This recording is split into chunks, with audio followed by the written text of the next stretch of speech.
So I headed off to Colby, but of course I thought, wait, the college counselor said this would be a stretch for me.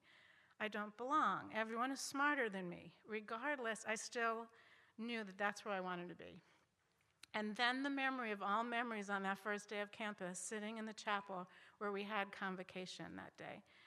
And some of you have heard this story, but President Cotter, who was the president of Colby for many years, said to the class of 1986, look to your left, look to your right. 2 of the 3 of you will graduate. So my thought, what do you think? He's talking about me, right? I'm the one out of the 2 out of the 3 that won't succeed. But there's a bigger problem, and that is when I looked to my right, there was another student sitting there. But to my left, there was a large white column. So that meant all of a sudden my chances to graduate just dropped significantly. So instead of the 2 out of the 3 of us graduating, it was now just 1 out of 2. So, I had a dinner with my college roommate a few weeks ago, and though she did not remember this message, this was a clear, vivid memory. She's going to check with the former college president to see if he remembers saying this, because this really impacted my career and my choice of my colleges. So long story short, I had to learn how to study, how to best prepare for class. I had to learn how to write well. There were no teaching and learning centers at the time. There were no tutors offers. There were no writing tutors. We had to rely on the faculty and in some cases our peers or our colleagues to help us learn, how to read the textbook, how to take notes in class. Well, my first semester was a struggle. My GPA that semester, does anyone want to guess? No guesses? Say it again. Very close, 2.3. 2.3 was and I remember opening that envelope and seeing the 2.3. I have my transcript to this day of my 4 years at Colby, and I use it often when advising students to let them know that even when faced with those types of challenges early on, that you can turn around and be successful. Well, once I reached out to the faculty on campus who could provide the mentoring and the guidance needed for success, I turned things around, and I did graduate cum laude with honors in psychology from Colby College. I was admitted to a doctoral program, headed to graduate school, and received my PhD in psychology. So, did I belong? Absolutely. Did it take time for me to realize I belonged? No doubt. And at the same time, this is true for you, you have to know that you belong. Now, I've spent my entire career in higher ed, and I used my experience as this first-gen student ensuring that students feel that they do belong, that they can succeed, and then whenever possible, providing mentoring and guidance that I received as a student myself to make sure success is possible for all of our students. Your invitation to Tri-Alpha today and your induction today indicates not only do you belong, but you figured it out much more quickly than I did on how to succeed in college as a first-generation student. So today we're here to celebrate your success and recognize your successes here, all as first-generation students. That is my journey, and today you'll hear a number of stories from a few others to illustrate their success from some of our community members who too were also first-generation students themselves. So with that, I want to join, please help me in welcoming the 7th president of Endicott College, Dr. Stephen DeSalvo, who will accept the charter and offer some brief remarks for us today.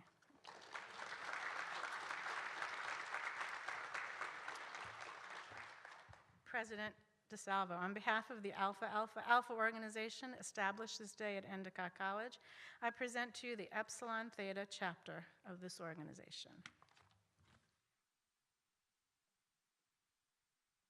Well, thank you and welcome. On behalf of the college, I'm pleased and honored to accept this chapter and to support the establishment of this organization here and for other institutions. Thanks to Dr. Schwartz for sharing her story. We have about 60 individuals that will be inducted today. We come from all different walks of life, different experiences. I'm going to share with you my story from a slightly different perspective. I grew up in New York City and didn't want to venture too far away and had 2 institutions I was looking at. One was Columbia and one was Fordham. And I remember my mother driving me to Morningside Heights, upper side of the west side of Manhattan. And I interviewed at Columbia, and I came out of the interview, and she was waiting in the car, and she said, "How did it go?" And I said, "It went really well. They offered me admission." She said, "Oh my goodness, this is wonderful." And then I said, "But I hate it." She said, "Why?" I said, the people, I just didn't feel right. And then a week later had the opposite experience where I ended up at Fordham. Both of my parents were high school graduates. And so I was the first in my family, the first in my generation to go to college. That's a lot of pressure because I had my sister 2 years behind. I had a number of cousins that were all kind of relying on me to succeed so that their families would want to make the same investment.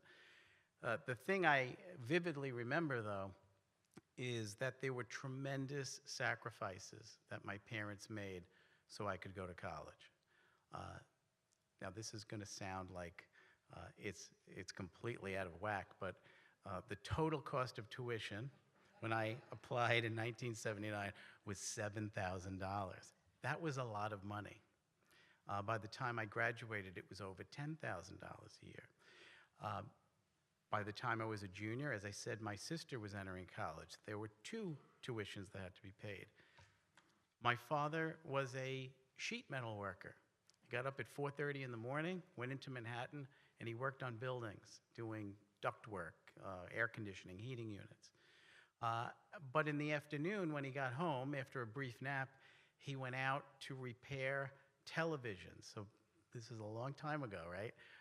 There were the old RCA televisions. They had picture tubes, and if the tube blew, you had to call the repairman. That was my father. He was the repairman. He worked 2 full-time jobs. My mother, by the time high school came around, went to work first at LaGuardia Airport in a gift shop so that we had some additional income. And then eventually, my mother had the coolest job on the planet. She ran the luxury boxes at Shea Stadium and Nassau Coliseum. So I got to go to baseball games and concerts for free. Like, how great is that when you're in high school and college? But they worked nonstop, and they made those sacrifices. And I knew that as a college student, I had to also participate in bearing some of that responsibility, working part-time while I was in school, becoming an RA, and subsidizing some of my housing costs, and eventually getting a paid internship at IBM. This is now in the early 80s. They had introduced a brand new product called the personal computer. And so I was responsible for helping to go out and sell those machines. This was my life for my 4 years in college, working part-time, but knowing that my parents, who, with all the jobs they had, made those sacrifices so that my sister and I could have a better life. And as a parent now, I understand what that means. I didn't really understand it at the time. These are tremendous sacrifices. So while I congratulate everyone here, especially our students who are getting inducted, I want you to think about the sacrifices that your families made so you could be here at Endicott. I also remember, when you piece together the financial means, you had to take out some loans. And, I'm a believer that you should have some reasonable amount of debt. You shouldn't have too much, but it has to be paid back. And for 10 years, every month, I wrote a check for $116.11 to the federal government to pay back my loan. I had some skin in the game. I knew it was important for me to participate in helping to finance my education. These are important things. So as a first-generation college student, the stress of having to succeed, to do well academically, to go out and find a job, those were the pressures that I was under, and those that came after me had a little bit of an easier path because their parents said, well, if the DeSalvo family could do it, maybe we can too. And I'm a little bit of an overachiever, so by the time my cousins were going to college, I said I should go get my MBA, right? And then I want to get my doctorate, and I want to work in higher education.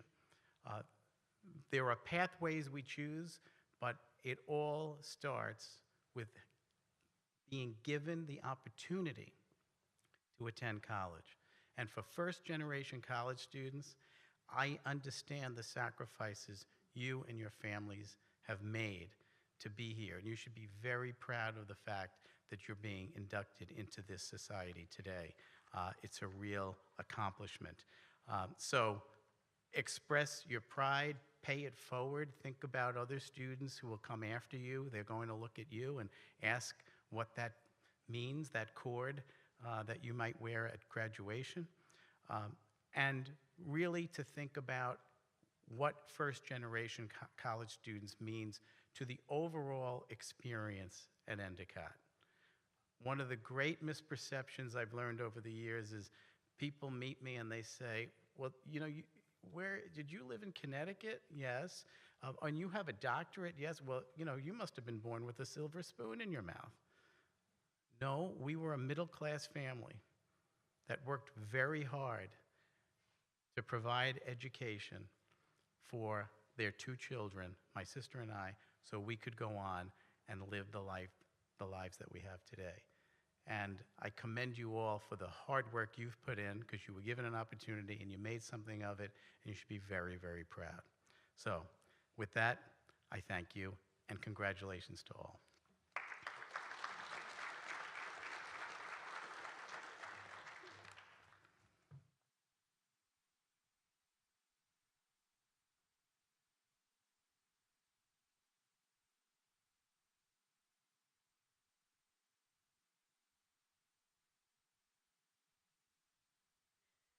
To assist with the induction ceremony, I invite Brandy Johnson, Vice President and Chief Diversity Officer, and my fellow advisor to the Theta Epsilon Chapter, to join me at the podium. She was waiting for the invitation, so. I was. Yeah, that's what was going on.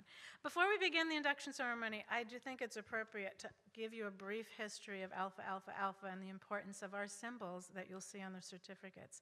Nothing encapsulates this better than the logo that's visible on the screen. The logo or key includes the number 2018, and this is the year. It's a very new society. It's the Alpha, Alpha, Alpha, or Tri-Alpha for short. That's the year it was founded. The logo is a star in the center of several circles, indicating the various communities in which you're a part. The community of Endicott College, the community of Beverly, Massachusetts, the community of the wider region in the world. The star on the logo represents your family, as a star in your family lighting the way for others to follow your lead into higher education. Just as the stars in the heavens above have guided mariners and travelers in days of old, remember that you are this beacon of light to someone else, and you have a responsibility to lead others to that light. The pin which you'll receive as part of your induction includes the logo as well as the words First Gen, so that everyone who sees you wearing this pin will recognize the importance of this journey for you.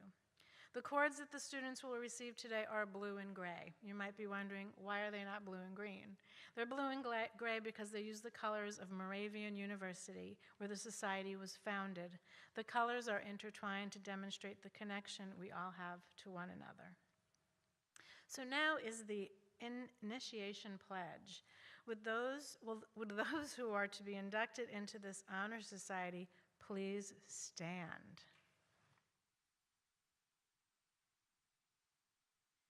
Being first can be hard, being first can be scary, being first can be exciting. As part of the first generation in your family to go to college, you are a source of pride and guidance to others. By accepting the membership in the Tri-Alpha Honor Society, you recognize your responsibility to your family and to future generations of first to finish what you started, to be their compass leading them to their destination when the way seems uncertain, to be their light in darkness and support others in their own journeys of firsts. By accepting membership in the Tri-Alpha Honor Society, you accept the obligation of thanking those who paved the way before you and who made this journey possible for you. By accepting membership in the Tri-Alpha Honor Society, you accept the responsibility of helping others as you have been helped, or as you perhaps wish you had been helped, to serve as mentors and guides for the next group of students to step foot on a college campus as the first in their family or circle of friends. By accepting membership in the Tri-Alpha Honor Society, you have an obligation to take pride in your achievements and share your story so that others learn of your accomplishments and can share in the joy of your successes. If you accept these long lists of responsibilities, please respond with "I do." Good. Thank you. So now we bring you up one at a time. As your name is read, we're asking you to please come forward to sign our chapter book, receive your pen, cord, and certificate, and take a photo on stage. The cords are for our students. So I will hand the podium over to Brandy, who will read the students' names.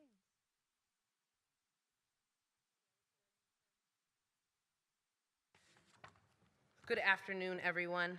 Students, if I, by any chance, butcher your name, I promise you at your graduation, they will not. I am not the reader there. Congratulations, first and foremost. You should all be truly, truly proud of yourselves. Here today, Julia Bastinoni.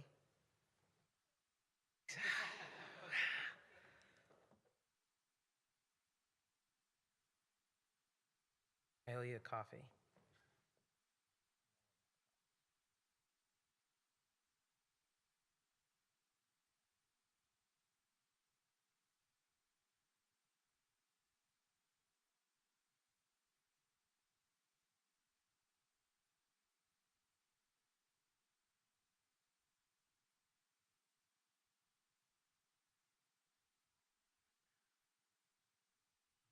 I feel like that was my starter, too. Lauren Boucher.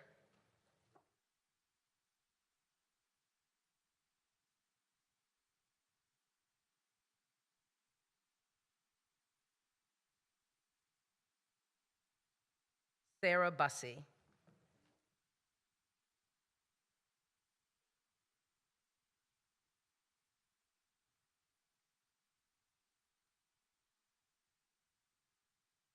Emily D. Costanzo.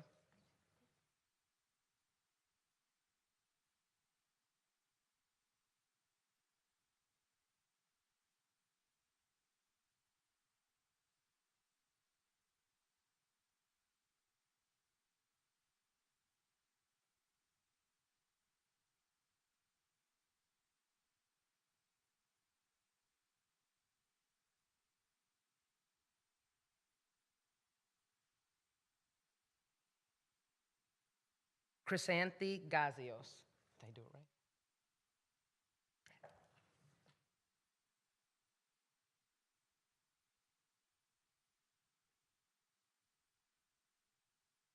Natalia Halbert.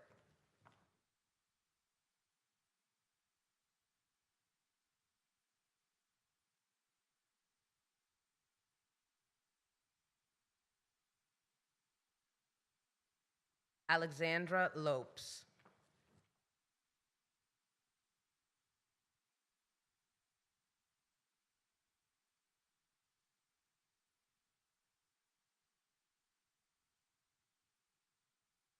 Kelsey Masel.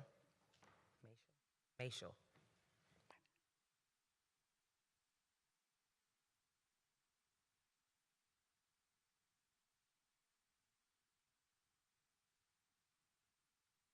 Caitlin Marino.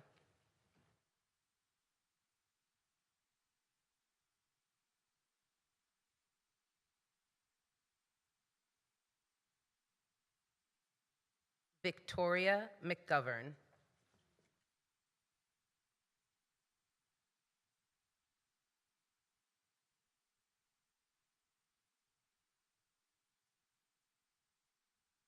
Sierra Miller.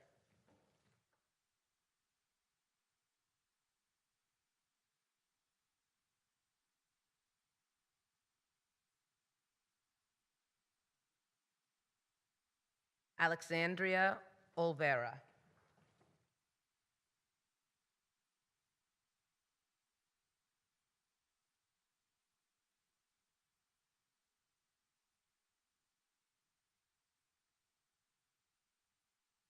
Heather Oxen.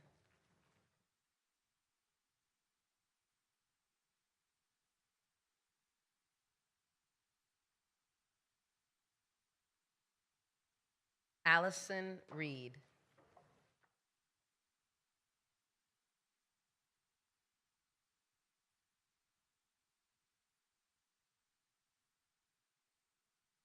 Taylor Sagis.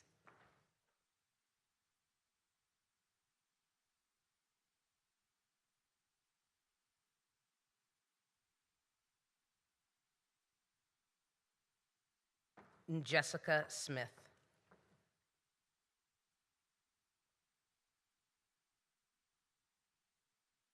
Student inductees that are not present today: Emma De Silva, Ariana DaCosta, Nina Gisnaldo, Emerson Hayes, Gage Jocks, Jason Kelly, Caitlin Kelly, Ashley Mayo, Brandon McCulley, Allie McKeon, Danielle Paparian, Sarah Young, Michelle Senecabao, and Samantha Facilio.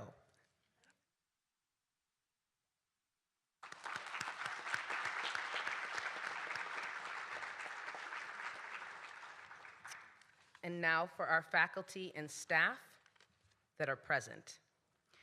Marianne Barker, not present.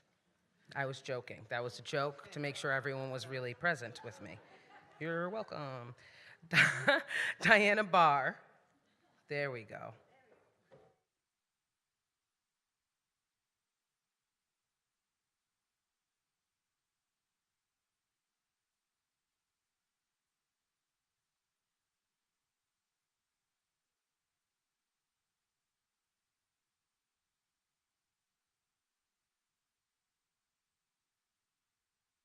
Liana DiSapello Caffrey, I'm sorry.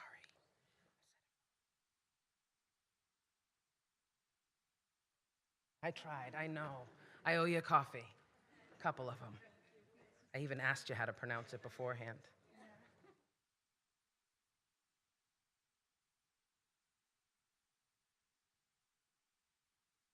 Brian Kane. Philip.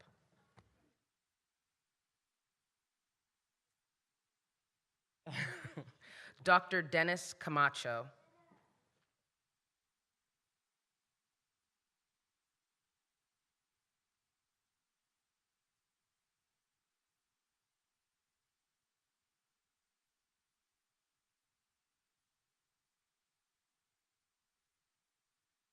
Reverend Dr. Gail Cantor.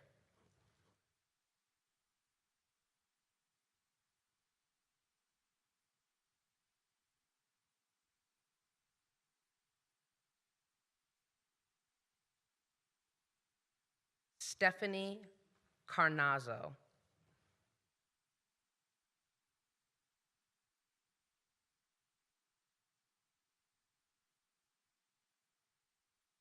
Megan Delgino.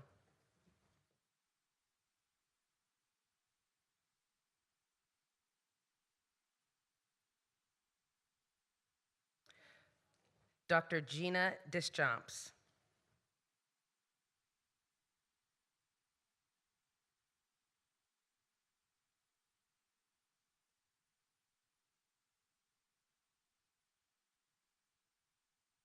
Dr. Laura Douglas.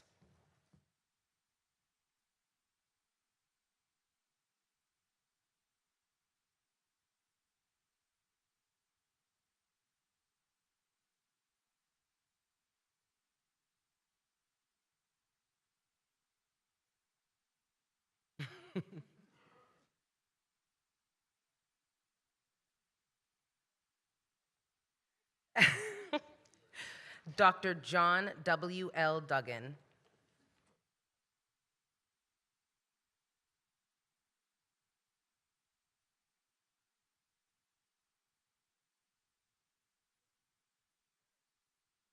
Helen Eaton.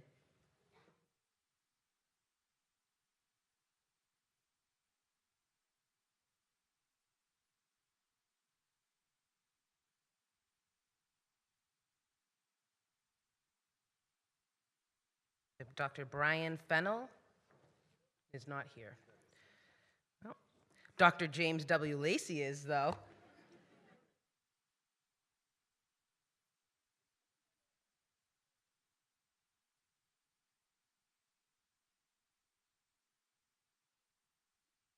Cynthia Larkin.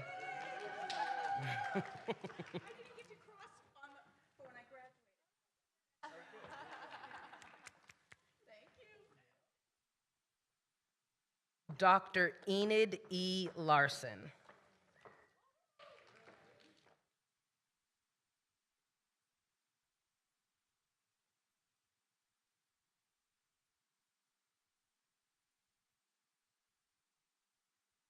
Anna Linehan.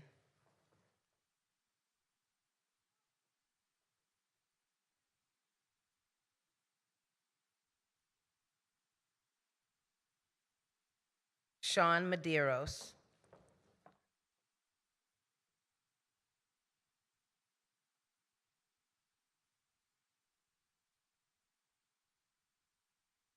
Eleanor L. Pye.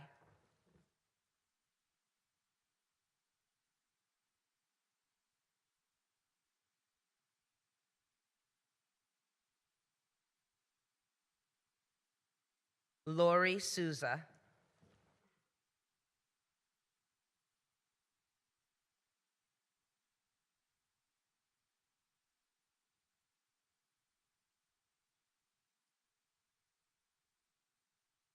Amy Wilichowski.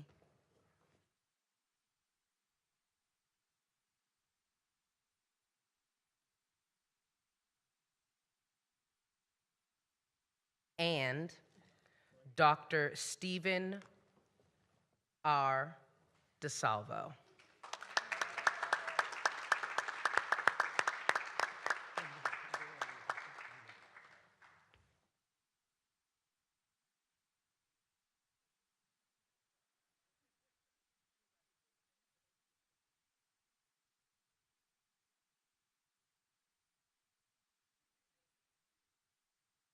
Faculty staff not present: Dr. Shamayan Abebe, Michelle Bader-Mustone, Dr. Karen Crosby, Dr. Gina Gentile, Eileen Geyer, Sarah Judge, Dr. Julie Calzini, Mark Kulikowski, Aaron Morrison, Brooke Russo, Dr. Amanda Shiloh, and Dr. Maria Wong.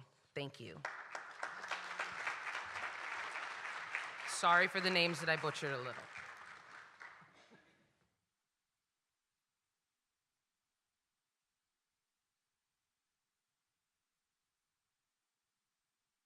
All right, let's give all of our inductees a final round of applause. Congratulations to all of you. And next, please join me in welcoming Dr. Dennis Camacho, Assistant Dean in the School of Education, who will address our new inductees. Dr. Camacho.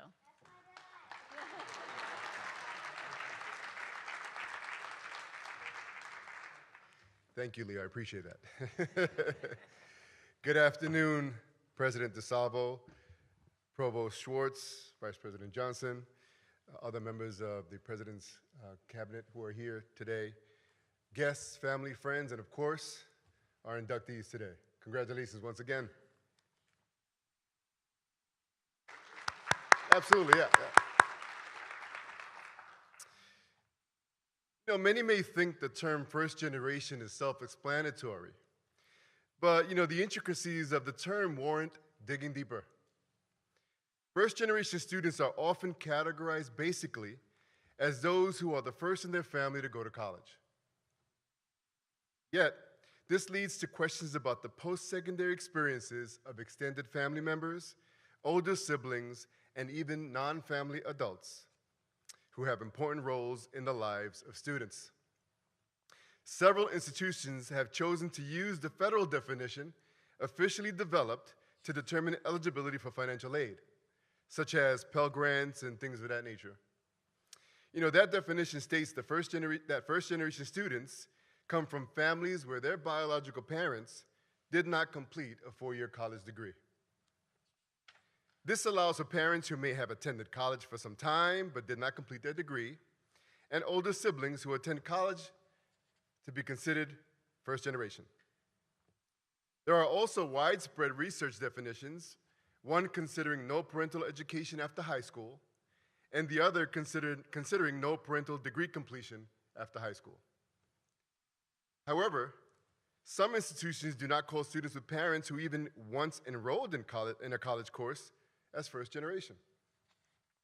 Most recently, certain institutions have chosen to include children of parents who completed a four-year degree at an institution out of the country as first generation as well. The definition has often been found to differ across departments and programs, even at their own institutions. In November 2017, New York Times article demonstrating the complexities of defining first gen cited the work of University of Georgia professor Robert K. Tutkishian, who analyzed 8 different versions of the definition. The research found that across a sample of 7,300 students, the number of students who could be defined as first generation varied from 22% to 77%. The recent focus on first generation student success has prompted many institutions to consider or reconsider how to best define first generation and how it should subsequently be used in practice. While defining first generation may seem confusing, it is important to remember why it is vital. First-generation college students most often self-report themselves during the matriculation process. This provides inherent gaps in the data. Additionally, by not having a definition, it is very difficult for an institution to identify these students, track their academic and co-curricular progress, pinpoint needs for early intervention, highlight successes, measure critically important learning outcomes, and benchmark against other institutions and national data. Ultimately, the term first generation implies the possibility that a student may lack the critical cultural capital necessary for college success because their parents did not attend college. I want to repeat that. Ultimately, the term first generation implies the possibility that a student may lack the critical cultural capital necessary for college success because their parents did not attend college.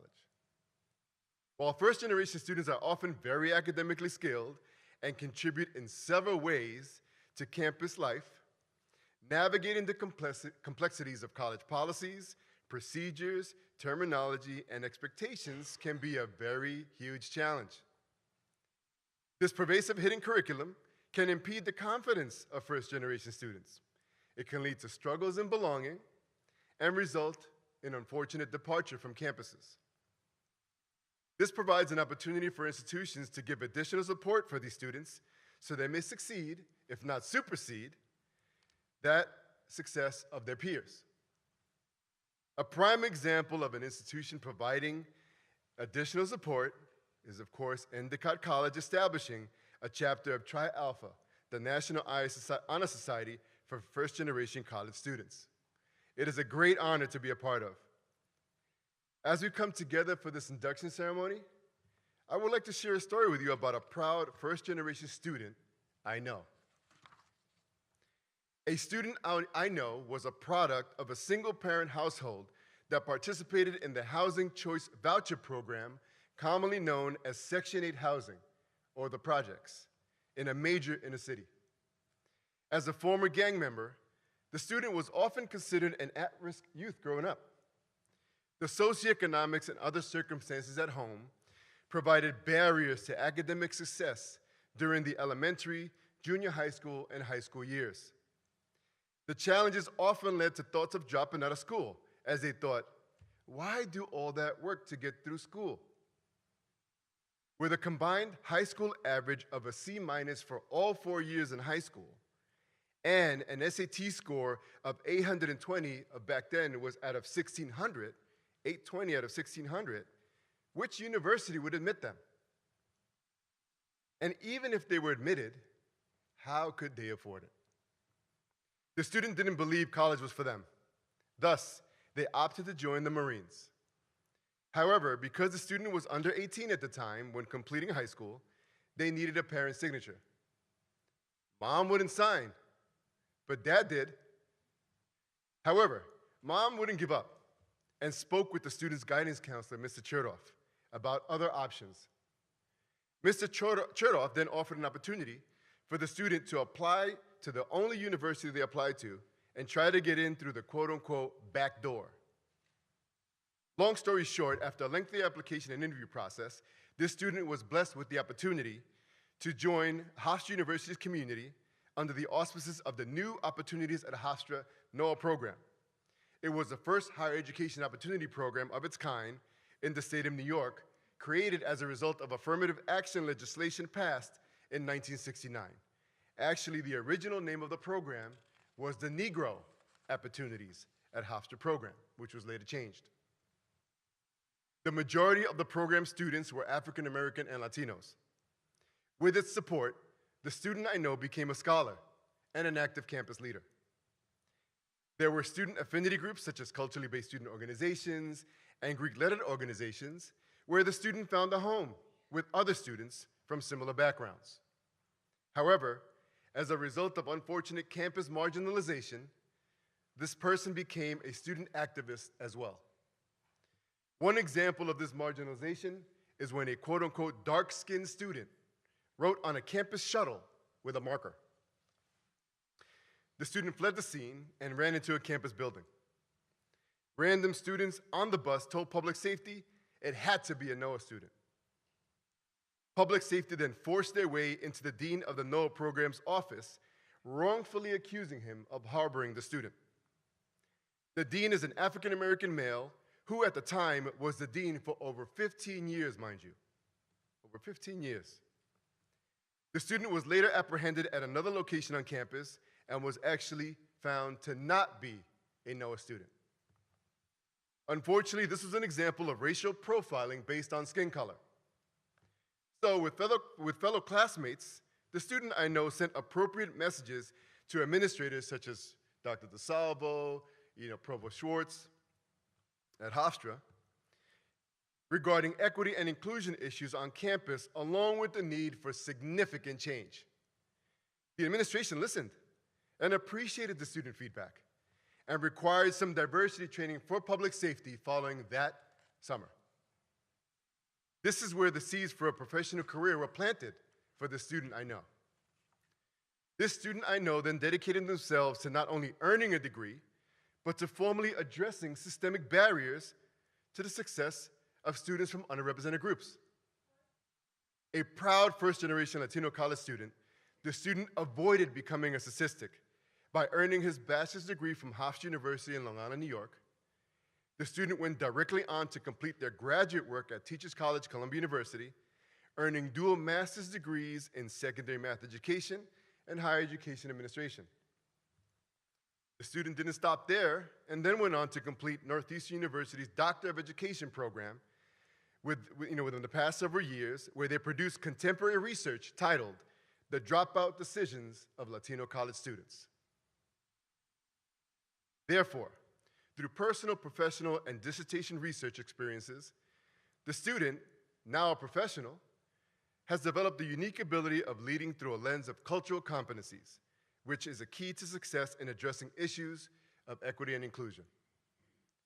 Since joining the field in '99, the student, now a professional, has guided many staff members in student affairs and academic affairs areas, including diversity and inclusion initiatives. Since '06, the student, now a professional, has been a department division head for various facets of campus life. Their work includes overseeing entire academic and student affairs areas, where they consistently work towards providing the best possible experience for students from all walks of life.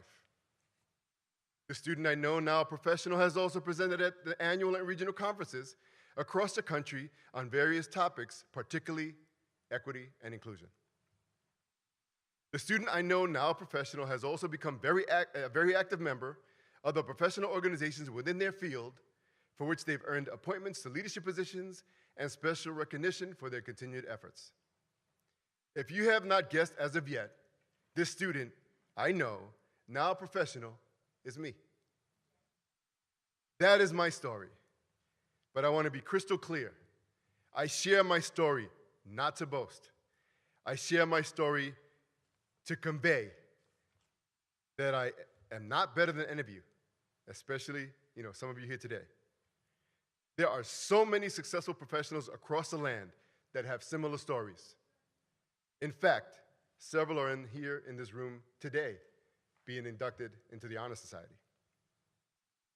While this may be my story and my journey, I started off as you are. I was you, I am you, and I have always been proud to say that I'm a proud first-generation student. I wish first gen was a thing when I was in college like it is today. Regardless, I am happy to be joining all of you in saying that we are all first-generation students and now Tri-Alphas. If there is anything I'd like you to take away from my words, is that you are here for a reason and that you belong. The college believes that you can succeed and become very successful professionals yourselves. Some of you already have. Define your own success and define it well. Everyone has different circumstances, but we have one shared goal in mind, and that is to graduate with a college degree and have a successful career. I know that pursuing that goal may seem foreign, unattainable, and confusing at times. Those are not uncommon feelings. Many have overcome them, and you can as well. I congratulate you all for being relentless in getting this far. I encourage you all to continue to do so and take advantage of this life-changing opportunity to the fullest. Know the resources available to you. Build positive relationships with your professors and classmates. Get engaged in campus life. Explore and strive to excel at making the most of your collegiate experience and prepare yourselves to make an impact on society at large. An impact that we all can't wait to see one day.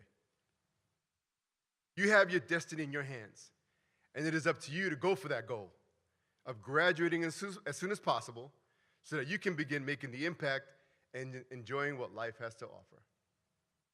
I'd like to thank Provost Schwartz and Dean Threlkeld for asking me to participate in this wonderful honor. I extend a huge congratulations to you all on your induction to Tri-Alpha. I'm glad to be joining you in this honor, and I wish you all nothing but success in the very near future. Thank you.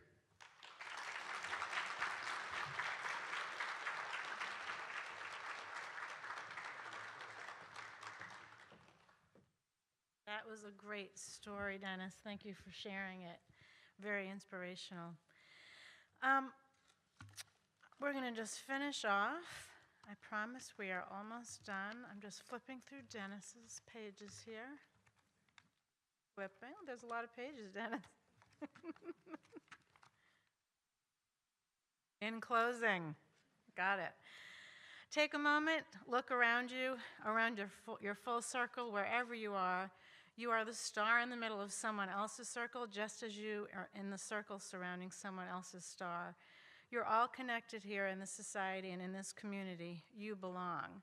But remember, as Shakespeare once said, it is not in the stars to hold our destiny, but in ourselves. So go forth and live in that light. Thank you all for attending. Stay well. Good luck with the rest of the semester, and please enjoy some refreshments in the lobby. And thank you all for being here today, and congratulations again to all of our new members of Alpha, Alpha, Alpha here at Endicott.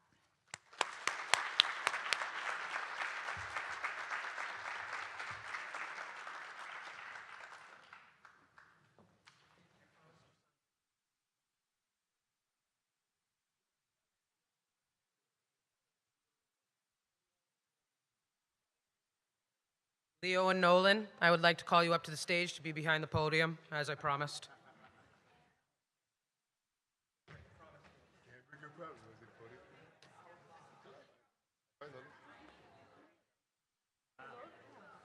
must be very proud of your dad. Yeah. proud of